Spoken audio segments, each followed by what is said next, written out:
She just wanted to go unnoticed. In the soft, amber glow of the elegant restaurant, surrounded by the murmur of other people's happiness, all Clara wanted was to be invisible. Even if it was her own birthday. A celebration for one. But when a complete stranger abruptly sits down at her table and whispers something entirely unexpected, a night that was already a spectacular failure begins to veer into territory she could never have predicted. Sometimes, the most unlikely encounters, the ones that change everything, happen precisely when we feel the most unseen. Clara watched the light rain begin to fall outside the taxi window, the city lights smearing into long, melancholic streaks of neon and white. Birthdays were supposed to be days of celebration, of laughter and cake and people who loved you. But at 32, she found herself utterly alone in an unfamiliar city, a place that had been her home for 6 long months. But still felt as foreign as a distant planet. Her transfer to the company's bustling headquarters was meant to be a major career step, a promotion she had worked tirelessly for. Yet, 6 months in, she still felt like a ghost haunting the hallways, a complete and total stranger. "It's just down this street, miss," the taxi driver said, his voice pulling her from her thoughts. He pointed towards an elegant-looking restaurant with a warm, inviting facade. "I'll try to find a spot right in front so you won't get wet." "Thank you," Clara replied, her voice small as she rummaged through her bag for the umbrella she had almost forgotten. The taxi had barely moved another 10 feet when the driver slammed on the brakes, the vehicle lurching to a sudden, jarring halt. Clara heard him curse under his breath, followed by the unmistakable, sickening sound of a tire blowing out. The hiss of defeat. "I'm so sorry, miss," the driver said, his face etched with frustration as he got out to check the damage. "Looks like I'll need to change the tire. Would you prefer to wait or—" "Don't worry, I'm fine from here," Clara replied, forcing a smile that felt brittle and fake. The rain had intensified from a gentle drizzle to a steady downpour, and her hair, which she had spent an hour carefully styling, was already beginning to succumb to the oppressive humidity. She would have to walk the last 100 meters down the street, unsheltered. Perfect, she thought, a wave of bitter irony washing over her. Just one more perfect detail to complete this wonderful day. Inside the restaurant, the soft, low lights illuminated a scene of casual joy. Smiling couples leaned in close, sharing secrets and glasses of wine. Families gathered, their laughter echoing softly against the clinking of cutlery. Clara felt a familiar tightness in her chest, a hollow ache of loneliness that had become her constant companion in this new city. Just a few hours ago, she had lied to her mother on the phone, a cheerful, brightly colored lie to paint over the bleak, gray truth of her reality. "Yes, Mom, a few colleagues from work organized a small celebration for me," she had said, concentrating with all her might to keep her voice from cracking. "Don't you worry about me. I'm going to have a lot of fun." The truth was quite different. The truth was a desolate landscape. There was no celebration. There were no friends waiting. There was just a reservation for one person at a restaurant. That cost far more than she should be spending, a desperate attempt to manufacture a memory of happiness on a day that held none. She approached the hostess stand, shaking the rain from her coat. "Good evening. I have a reservation under the name of Clara Sterling," she said to the receptionist, a young woman with perfectly arranged hair and a smile so rehearsed it looked painful. The young woman tapped at her computer, her professional smile faltering for just a second. "I'm sorry, Miss Sterling. It seems there was an error with your reservation. I can't find your name anywhere in our system." "But I called yesterday," Clara insisted, the first throb of a headache beginning behind her eyes. "I spoke with someone named Daniel." "Daniel no longer works with us," the receptionist replied, her tone suggesting that this was a fact Clara should have been aware of. The unspoken implication was that Clara was somehow at fault. "I can check if we can possibly accommodate you, but you'll have to wait at least half an hour." The receptionist's eyes scanned the bustling room and then returned to Clara, a hint of something cool and condescending in her gaze as she asked, "Are you alone tonight?" The question hung in the air, weighted with pity. Clara forced another smile, her facial muscles aching with the effort. "Yes, I am." "Ah," the receptionist replied, a single syllable that seemed to explain everything. "Well, you can wait at the bar. I'll call you as soon as we have a table for one." 40 minutes and one overpriced, underwhelming cocktail later, Clara was finally led to a small, forgotten table tucked away in a corner near the swinging doors of the kitchen. The constant noise of clattering dishes and shouted orders was not exactly the sophisticated ambience she had envisioned. After studying the menu, she placed her order, something she thought would be a small, decadent treat for herself, wild mushroom risotto with a white wine reduction. When the dish finally arrived, carried by a harried-looking waiter, she found herself staring down at a plate of eggplant lasagna. I'm sorry, she explained as gently as she could, but I ordered the risotto. Oh, sorry, the waiter responded, taking the plate away with a long-suffering sigh that clearly suggested she was being difficult. 15 minutes later, the risotto finally arrived. Clara stared at the steam rising from the plate, feeling strangely empty despite the hunger that had been gnawing at her for hours. She was about to take the very first bite, a moment she had been waiting for all night, when a man abruptly sat down in the empty chair in front of her. Just keep eating, he said in a low, urgent voice, smiling as if they were old friends who had been chatting for hours. Or I'll have to go sit with my boss and his entire family, and trust me, nobody deserves that on a Friday night. Clara froze, her fork suspended in midair. Her mind, already frayed from the evening's catalogue of disasters, struggled to catch up. Who are you? Why did you just sit here? She stammered, her voice a mixture of confusion and indignation. Sorry, it's just for a minute, I promise, he said, casually adjusting the napkin on his lap as if this were the most normal thing in the world. Pretend you know me, please. I'm begging you. Look discreetly at that table to your right. The family of 5. The bald man with the bright blue tie, laughing way too loudly at his own jokes. Clara, against her better judgment, glanced sideways. She saw exactly what he had described, a large, boisterous family, dominated by a man who was indeed laughing with an unnerving amount of gusto. I don't understand any of this, she said, finally putting her fork down with a sigh of resignation. But what difference does it make? My day is already terrible anyway. The man visibly relaxed, a wave of genuine relief washing over his features. Thank you, he said, his voice dropping back to a normal volume. You have no idea. You just saved my night. He extended a hand across the small table. My name is Liam, by the way. I was dining alone over there, but when I saw my boss, Mr. Henderson, walk in with his entire family, I knew my peaceful evening was over. He would have insisted I join them. He leaned in conspiratorially. And I can assure you, it would be one of the most tedious experiences known to man. The man can turn a simple story about changing a light bulb into a 20-minute monologue on electrical engineering and the global supply chain. Despite her initial irritation, despite the sheer strangeness of the situation, Clara couldn't contain a small smile. There was something genuinely charming and infectious about the way he spoke, fast, enthusiastic, with a playful, self-deprecating sparkle in his warm brown eyes. It was at that precise moment that a waiter approached their table, holding a small, decorated card. Miss? Since today is your birthday, we would like to offer you a dessert on the house, he said, placing the card on the table between them. Clara felt her face flush with a deep, hot blush. When she had made the reservation that had been lost, she had mentioned it was to celebrate her birthday, hoping that perhaps a small, kind gesture from the restaurant could make the lonely night a little more special. Now, with a complete stranger sitting at her table, she felt exposed and profoundly vulnerable.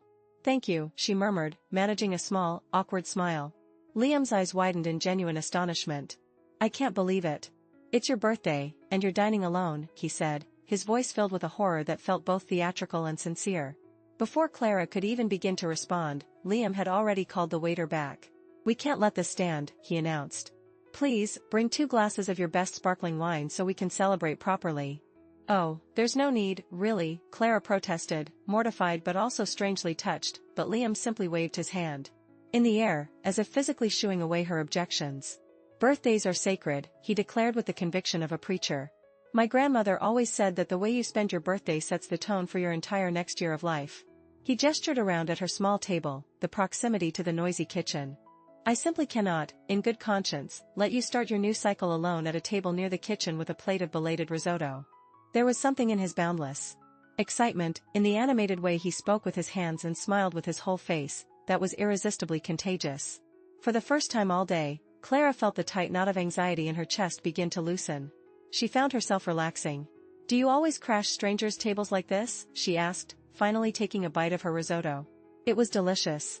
Only the pretty ones, he replied with a quick, mischievous wink, making her choke slightly on her food. He immediately looked apologetic. Sorry, was that too cheeky? I have this problem with social filters. My sister says I was born without the part of the brain that stops people from saying what they actually think. The wine arrived, and Liam raised his glass. A toast. To Clara, he said. Kate, she corrected gently. To Kate, then, he amended smoothly. May your next year be full of wonderful surprises, genuine laughter, and significantly fewer lonely dinners.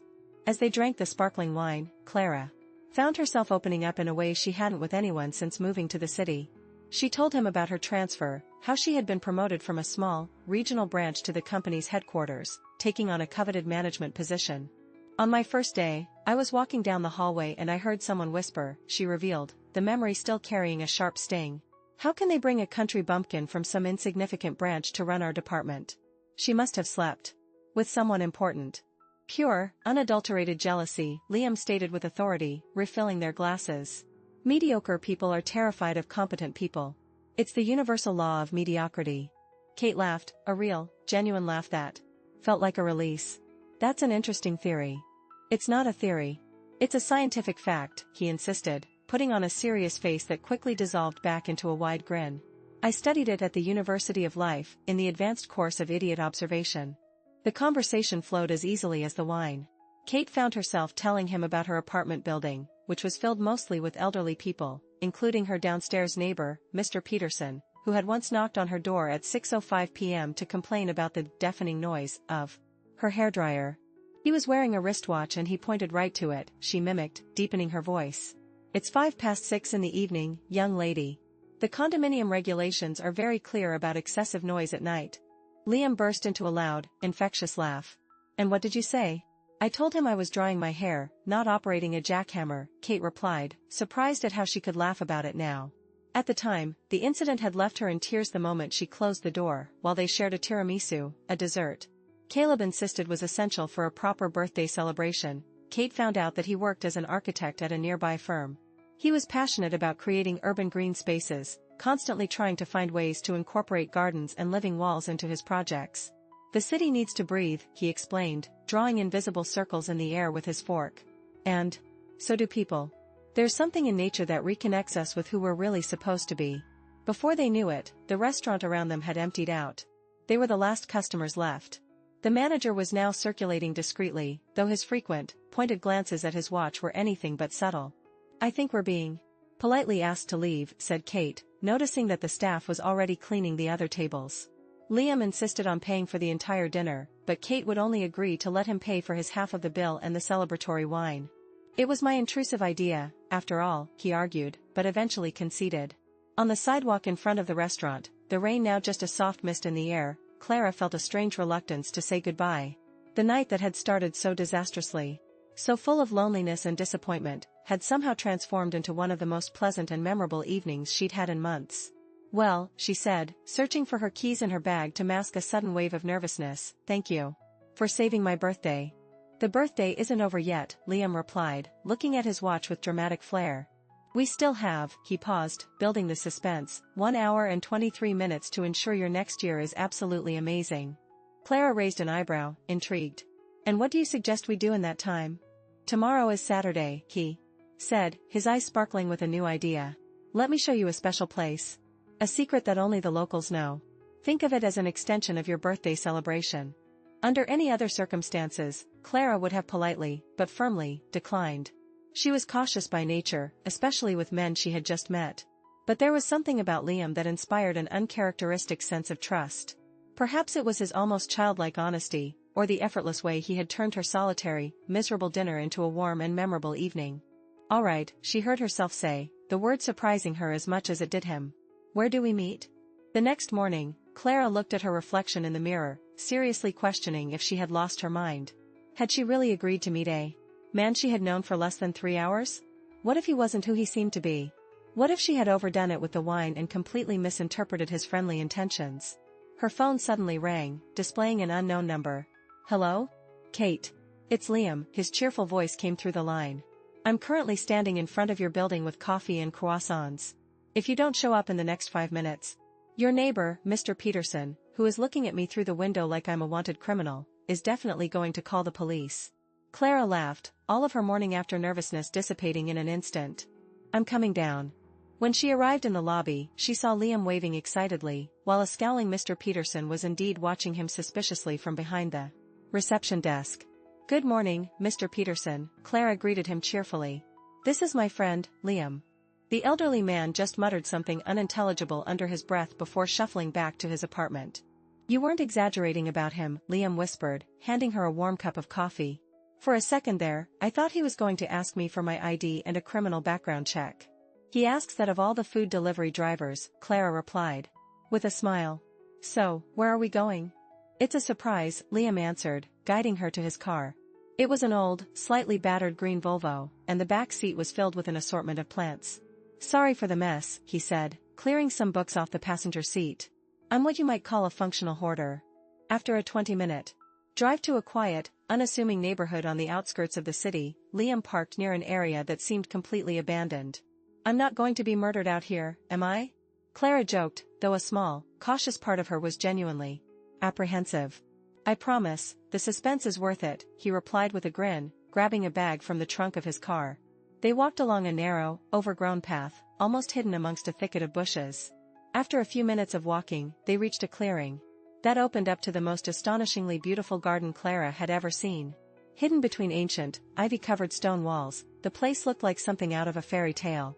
There were old stone fountains, marble benches worn smooth by time, and a riot of wildflowers growing in vibrant, untamed abundance.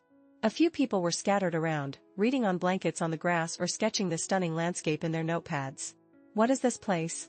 Clara asked in a hushed whisper, slowly spinning around to take in the breathtaking beauty.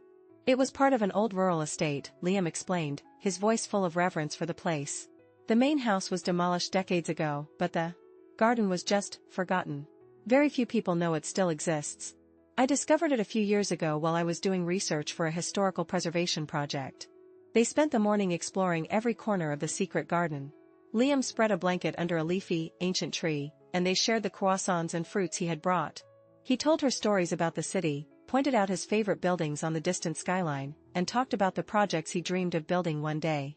Clara realized, with a jolt of surprise, that she was laughing more than she had in the past 6 months combined. There was something incredibly liberating about being in this hidden, magical place, with someone who seemed genuinely interested in getting to know her. You know, Clara confessed, her voice soft as she watched the movement of the clouds through the canopy of leaves above them. Yesterday, before you showed up at my table, I was almost completely decided. I was going to request a transfer back to the branch. Why? Liam asked, turning to look at her, his expression serious. Because nothing seemed to be going right, she admitted. I felt like a total outsider at work. I hadn't made any real friends. Even my own apartment didn't feel like home. She sighed, the memory of her profound loneliness still fresh. I was starting to think I had made a huge mistake in accepting the promotion. And now, he asked gently. Clara reflected for a moment, a small, genuine smile forming on her lips. And now? I don't know. Maybe I just needed a little perspective. She turned to look at him, her eyes meeting his. Or maybe I just needed someone to make me laugh. In the weeks that followed that weekend, Clara discovered a whole new city through Liam's eyes.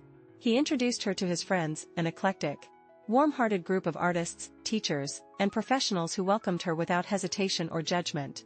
For the first time since she had moved, she felt like she was building genuine connections, putting down roots.